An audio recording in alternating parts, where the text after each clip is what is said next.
C'est une scène qui a suscité le buzz. C'est une scène et une séquence qui a défrayé la chronique. De quoi il s'agit?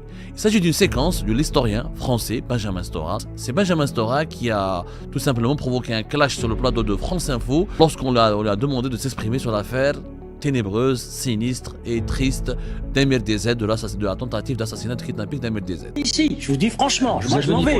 Et on va justement vous montrer. Parler d'Amir DZ. On va vous montrer un extrait justement qui parle de l'histoire. Mais Amir DZ, c'est ce qui a provoqué l'une des dernières 400 000 morts algériens. Voilà Benjamin Stora qui perd son calme. Il est très caractériel, Benjamin Stora. Il a un très fort caractère. Que faire de l'affaire Amir DZ? Benjamin Stora est on va dire, un symbole. C'est une passerelle entre l'Algérie et la France. Il ne voulait pas parler de l'affaire Ahmed DZ. Pourquoi? Parce qu'elle est gênante. Ce genre d'affaire, c'est ce qui empêche la réconciliation entre les deux pays. Et c'est ça le problème. C'est que cette réconciliation n'est pas possible tant qu'il n'y a pas eu une justice réelle qui a été rendue. Ahmed DZ, je rappelle, c'est une affaire de kidnapping, d'enlèvement, de séquestration, d'une tentative d'assassinat. Et on ne veut pas affronter ce problème. Que faire de l'affaire Ahmed DZ? Il y a eu des preuves matérielles. Il y a eu un agent du consulat d'Algérie à Créteil qui a été emprisonné. Le parquet national antiterroriste, il a lancé un mandat d'arrêt international au mois d'août. Et puis, si la justice française ferme les yeux sur l'affaire Ahmed DZ, demain Tebboune pourrait faire la même chose avec d'autres personnes. L'affaire Ahmed DZ, elle hante les relations franco-algériennes et algéro-françaises. C'est une scène qui a suscité le buzz. C'est une scène et une séquence qui a défrayé la chronique. Depuis hier, le 16 février 2026, c'est une scène, ce sont des images, une vidéo, une séquence qui ne cesse de provoquer une polémique assez virulente sur les réseaux sociaux. De quoi il s'agit? Il s'agit d'une séquence de l'historien français Benjamin Stora, très grand ami de l'Algérie. Il est aussi algérien que français, il faut le dire. Il parle couramment l'algérien comme le français. Il connaît parfaitement l'histoire de l'Algérie peut-être il connaît beaucoup plus l'histoire de l'Algérie que l'histoire de France. C'est Benjamin Stora qui, un clash, pense certains. Ses détracteurs l'ont accusé d'avoir pété les plans. D'autres l'ont accusé d'avoir manqué d'élégance. D'autres l'ont soutenu dans sa démarche. Ça a fait une polémique. Il y a autant de partisans que de détracteurs à Benjamin Stora à la suite de cette séquence. C'est Benjamin Stora qui a tout simplement provoqué un clash sur le plateau de France Info lorsqu'on lui a demandé de s'exprimer sur l'affaire ténébreuse, sinistre et triste d'Emir DZ, de la tentative d'assassinat de kidnapping d'Emir DZ. Avant de commenter et de vous expliquer ce qu'on doit retenir de cette séquence et de ce clash, un malaise énorme qui nous révèle que l'affaire Emir DZ sera le fantôme qui va hanter longtemps la maison France et Algérie. Comment la France et l'Algérie pourront se réconcilier sans avoir résolu définitivement l'affaire Ahmed DZ? Moi, ça me paraît impossible. Je vais avoir votre avis et on va en discuter et débattre, mais juste après avoir écouté et regardé cette séquence. Ici, je vous dis franchement, moi je m'en vais.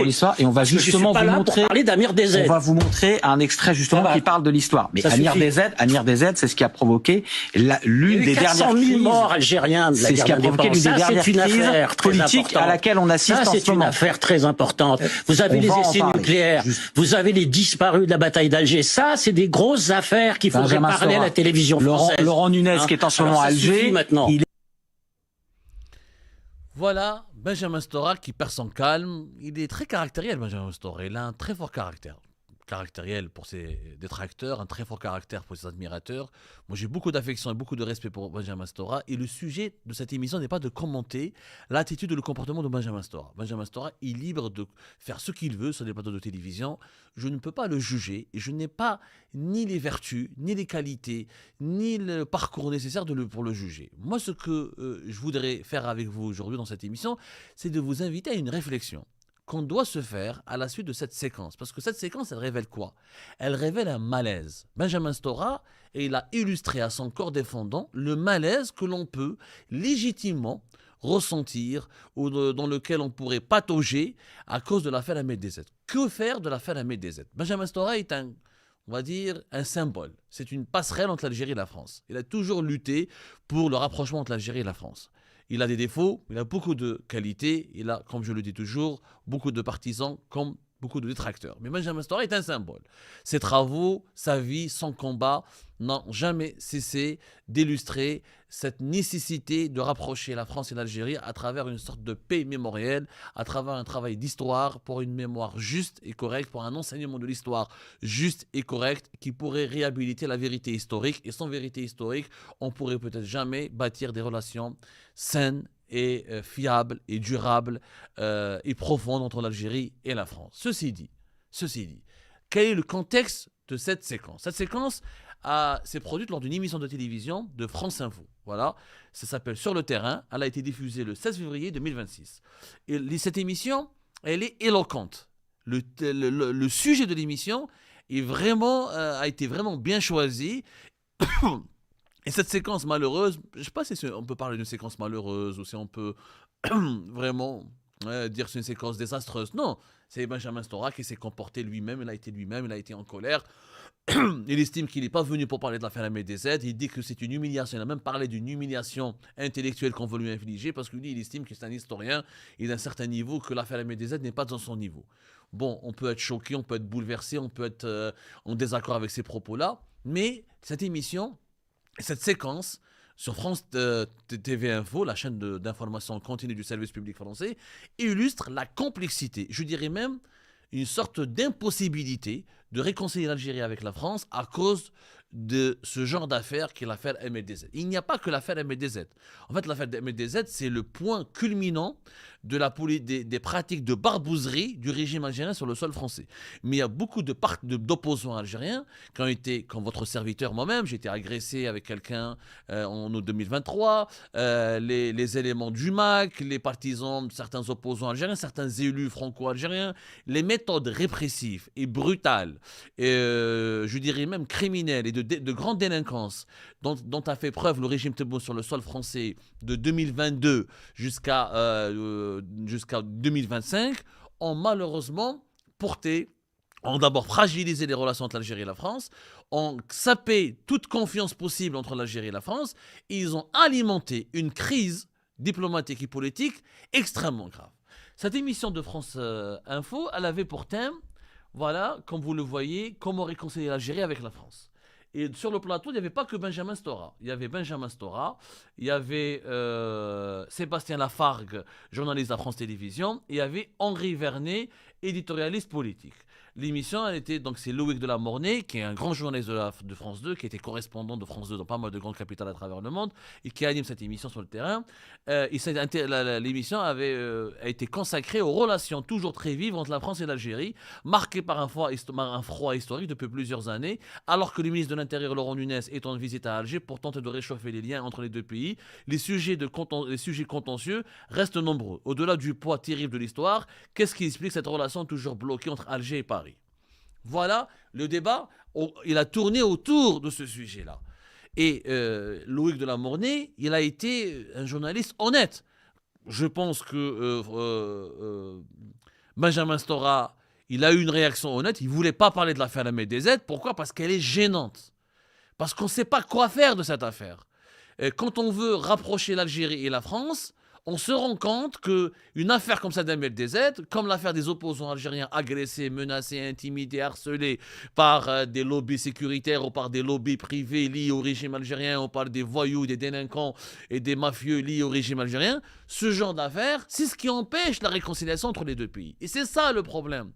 C'est qu'on aura beau faire des avancées de part et d'autre et des gestes de réconciliation de part et d'autre, c'est que cette réconciliation n'est pas possible tant qu'il n'y a pas eu une justice réelle qui a été rendue et avec un verdict équitable et sérieux, et tant que la vérité n'aurait pas éclaté et n'aurait pas été instaurée plutôt dans ce genre d'affaires. MLDZ, je rappelle, c'est une affaire de kidnapping, d'enlèvement, de séquestration, d'une tentative d'assassinat en relation avec une entreprise terroriste. Et cette affaire, elle est devenue le symbole des mauvaises relations entre les deux pays. Rappelez-vous de ce qui s'est passé avec Complément d'enquête à la fin du mois de janvier 2026. Quand Complément d'enquête a consacré tout un reportage et un documentaire bien fouillé sur la guerre secrète qui oppose l'Algérie à la France. Et l'affaire MLDZ était le pilier de ces tensions. La raison principale, le puits, la source de ces relations, de ces mauvaises tensions et de ces tensions violentes et virulentes qui opposaient l'Algérie à la France. Le reportage, le documentaire de France 2, de Complément d'enquête, il a retracé toute l'affaire MLDZ, il a reconstitué les séquences, il a reconstitué les scènes, MLDZ il a témoigné, et puis il y a eu le fameux mot d'MLDZ, Tebboune est un voyou, qui a déclenché une tempête politico-médiatique entre les deux pays, mais voyou ou pas, insulte ou pas, calomnie ou pas, le problème il persiste, et on ne veut pas affronter ce problème. Que faire de l'affaire MLDZ ? Quelle est la solution? Ok, on va se réconcilier avec la France. L'Algérie va se réconcilier avec la France. Et la France va se réconcilier avec l'Algérie. Et ok, mais il y a eu un crime. Il y a eu une tentative d'assassinat. Il y a eu des témoignages qui ont été présentés. Il y a eu des preuves matérielles. Il y a eu un agent du consulat d'Algérie à Créteil qui a été emprisonné. Il y a des preuves. Le parquet national antiterroriste, il a lancé un mandat d'arrêt international au mois d'août. À la fin du mois de juillet, contre celui qui était le numéro 2 ou 3 de l'ambassade d'Algérie en France. C'était Salah ad-Din Selloum, l'ancien premier secrétaire de l'ambassade d'Algérie en France. Il y a Houssam Eddin Bouaziz, vice-consul du consulat d'Algérie à Créteil, qui fait l'objet aussi d'un mandat d'arrêt international. Donc, on comprend le malaise. Moi, je comprends le malaise des partisans du rapprochement, de la réconciliation entre l'Algérie et la France. Parce qu'ils sont dans une position très inconfortable, très difficile. Ils ne savent pas sur quel pied danser. Parce que Benjamin Stora, je suis sûr qu'il ne cautionne pas ce qui s'est passé à MDZ. Il ne le cautionne pas, c'est un démocrate. Ce n'est pas un partisan de la dictature, ce n'est pas un partisan du régime Tebboune, ce n'est pas un turiféraire de la dictature, ce n'est pas un zélateur. Mais lui, il est dans un rôle qu'il veut absolument assumer jusqu'au bout, comment apaiser les mémoires vives et les mémoires blessées entre les deux pays. Mais on ne pourra pas aller vers l'apaisement tant qu'il n'y a pas un travail de remise en cause du régime de Tebboune. À l'époque de Bouteflika, on n'avait pas ce genre de pratique. Là, c'est une affaire sérieuse qui a été judiciarisée. Le parquet national antiterroriste a ouvert une enquête. Il y a une instruction qui est en cours. Des hauts responsables des services secrets algériens ont été convoqués. Il y a eu des convocations qui ont été adressées par voie postale à l'ambassade d'Algérie en France. L'Algérie n'a pas voulu répondre. Lors de la dernière réaction des autorités algériennes face au documentaire de France Télévisions du magazine d'investigation complément d'enquête, les autorités algériennes à travers la PS ont parlé d'accusations infondées, d'une tentative de nuire à l'image du pays. Le chargé d'affaires de l'ambassade de France à Alger a été convoqué. Il y a eu une extrême sensibilité autour du sujet. Donc, c'est toujours le déni. C'est toujours le déni, la fuite en avant de la part des autorités algériennes. Et pourtant, il y a des preuves. C'est-à-dire que la justice française n'a pas été instrumentalisée par un clan, tel clan. Il n'y a pas eu de justice du téléphone en France. Il y a eu des preuves. MLDZ, on ne l'aime pas. Il n'a pas de niveau, il n'est pas instruit. Ça, c'est des jugements de valeur. Mais ça reste un être humain. On n'a pas le droit de le kidnapper. On n'a pas le droit de le tuer. On n'a pas le droit de lui faire du mal. C'est un être humain. Et derrière MLDZ, il y a des enfants, il y a une famille, il y a une dignité, il y a un honneur, il y a une sensibilité. Est-ce qu'on doit se réconcilier avec la France ou est-ce que la France doit se réconcilier avec l'Algérie ou l'Algérie doit se réconcilier avec la France au détriment de la vérité, au détriment du droit, au détriment de la justice. Et puis, si la justice française ferme les yeux sur l'affaire MDZ, demain Tebboune pourrait faire la même chose avec d'autres personnes.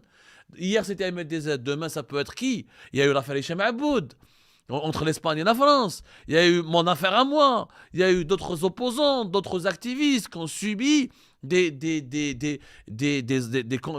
menaces, des menaces qui ont été exposées à un péril, à des agressions. On parle d'agressions. Et ça, c'est des méthodes de barbouzerie. Ces barbouzeries sont inacceptables. Après, oui, il y a encore des ententes dans l'affaire MDZ. L'accusation est toujours même. Il y a une mise en accusation des services secrets algériens. Mais est-ce que Tebboune a cautionné, pas cautionné? Qui a commandité? Est-ce qu'il a commandité, pas commandité? Peut-être qu'on va jamais connaître la vérité sur l'affaire MDZ. Peut-être qu'il faudra attendre le départ et l'instauration d'un autre régime en Algérie pour connaître la vérité sur l'affaire MDZ. Mais quoi qu'il arrive, l'affaire MDZ, elle hante les relations franco-algériennes et algéro-françaises. Et les barbouzeries, les méthodes de barbouzerie employées par le régime Tebboune contre les opposants algériens hanteront les relations franco-algériennes. Bien sûr qu'il faut qu'il y ait un compromis entre l'Algérie et la France. Mais il y a une différence entre le compromis et la compromission. En France, même si Emmanuel Macron, même si Laurent Nunez le voudrait, la justice française ne peut pas fermer le dossier d'MDZ. Est-ce que la justice française va convaincre MDZ de retirer sa plainte? Est-ce que les autorités françaises vont exercer des pressions pour passer sous silence l'instruction judiciaire, pour l'étouffer, pour la bloquer, pour la stopper? Est-ce qu'ils peuvent empêcher que des juges français, des juges en France, soient indépendants? Nicolas Sarkozy, l'ancien président de la République, en France, il a été emprisonné. Lui-même. C'est-à-dire que la justice française qui a emprisonné Nicolas Sarkozy, elle va avoir peur ou là, elle va avoir du mal à vouloir emprisonner Tebboune. C'est pas possible. Les juges français sont indépendants. Ce que les politiques en Algérie ne veulent pas comprendre, que la justice en France, elle est indépendante. Elle n'est peut-être pas parfaite, mais elle est vraiment indépendante. Et que quand il y a une affaire de crime, la France, sa souveraineté a été violée, sa sécurité nationale a été torpillée, quand un État étranger, un régime étranger sur le sol français organise une opération de kidnapping, et on sait qu'il y a eu des preuves, des témoignages, les membres du gangster, les 7 personnes qui ont été impliquées directement dans l'organisation de l'enlèvement d'Ahmed sont passées aux aveux. Il y a eu des relations qui ont été prouvées entre ces membres de ce gang et des agents de l'ambassade d'Algérie et du consulat d'Algérie à Créteil. Il y a eu des preuves, des démonstrations, des indices, du travail, des signaux qui ont été captés, des communications qui ont été retracées, des échanges qui ont été retrouvés, du bornage téléphonique. Donc le régime algérien ne peut pas nier éternellement. Et cette réconciliation ne peut pas se faire sans sans une remise en cause, un travail de justice, et de transparence et de remise en cause. Tebboune doit se remettre en cause. L'Algérie devrait, à un moment donné, faire de sa propre elle-même, faire une enquête à son niveau. La justice algérienne doit enquêter. On ne peut pas continuer à dénigrer Ahmed DZ, à le traiter de tous les noms d'oiseaux, à l'insulter, à l'injurier. C'est une façon, au contraire, de conforter les soupçons. Cette haine qui est contre MLDZ, elle est injustifiée.